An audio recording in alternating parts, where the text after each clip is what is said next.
الحمدللہ رب العالمین والصلاة والسلام علی سید الانبیاء والمرسلین اما بعد فاعوذ باللہ من الشیطان الرجیم بسم اللہ الرحمن الرحیم۔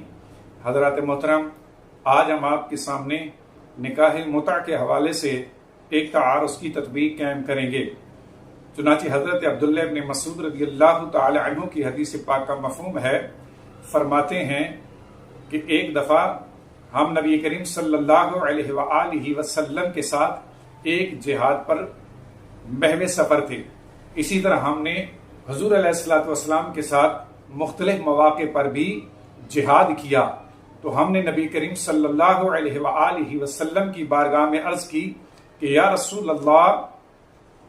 ہمارے ساتھ ہماری بیویاں نہیں ہوتی، تو لہذا ہمیں اس کی خواہش ہوتی ہے تو آپ ہمیں خصی ہونے کی اجازت عطا فرمائیں۔ تو نبی کریم صلی اللہ علیہ وآلہ وسلم نے ہمیں خصی ہونے سے منع فرمایا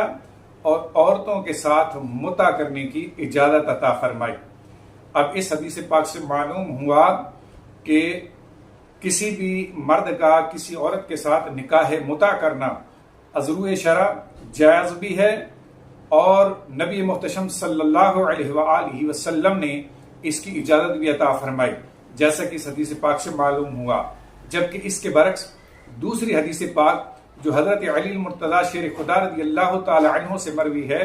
فرماتے ہیں کہ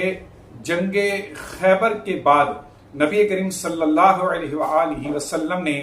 ہمیں متع سے منع فرما دیا۔ اسی طرح حضرت سلمہ بن اکوع رضی اللہ تعالی عنہ سے بھی مروی ہے، فرماتے ہیں کہ جنگ اوطاس میں 3 دن تک حضور علیہ السلام نے ہمیں نکاح متع کی اجازت عطا فرمائی اور اس کے بعد ہمیں اس سے منع فرما دیا۔ اب ان دونوں حدیثوں سے معلوم ہوا کہ نکاح متع کرنا یہ ایک وقت تک تو جائز تھا، لیکن اس کے بعد اس سے منع کر دیا گیا۔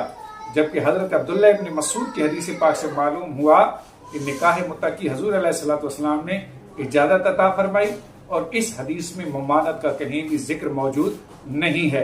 دونوں حدیثوں میں اس حوالے سے بظاہر تعارض معلوم ہوتا ہے۔ اب اس تعارض کے درمیان تطبیق اس طرح قائم ہوگی کہ یاد رکھیں، نکاح متع ایک وقت تک تو یہ جائز تھا،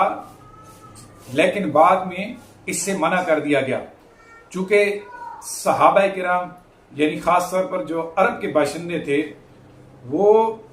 جماع کی طرف بہت زیادہ مائل تھے، اور عرب کے اندر اس دور میں زنا بھی بہت عام ہوتا تھا۔ تو اب اپنی ازواج سے دوری کی بنا پر، چونکہ اس چیز کی انہیں بہت زیادہ خواہش ہوتی تھی، تو نبی محتشم صلی اللہ علیہ وآلہ وسلم نے ایک مخصوص وقت تک کے لیے اس کی اجازت عطا فرمائی، لیکن اس کے بعد آپ صلی اللہ علیہ وآلہ وسلم نے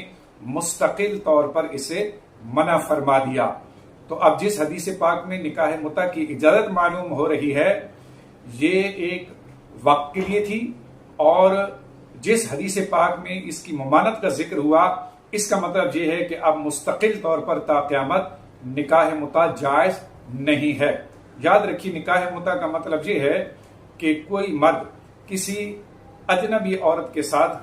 ایک وقت کے لیے نکاح کر لے۔ اس میں نہ تو گواہوں کی ضرورت ہوتی ہے اور نہ ہی مہر مقرر کرنے کی ضرورت ہے، بس کچھ وقت کے لیے جو ہے ایک تعلق زوجیت آپس میں قائم کر لیتے ہیں، اور اس کے بعد پھر یہ ایک دوسرے سے تفریق ہو جاتی ہے۔ تو اس کی سابقہ اسلام میں ابتدا میں تو اس کی اجازت تھی، لیکن بعد میں سے منع کر دیا گیا۔ اگر اس تطبیق کو تسلیم کر لیا جائے تو احادیث کے درمیان تعارض بھی ختم ہو جائے گا، اور اس حل کے بعد اختلاف بھی ختم ہو جائے گا۔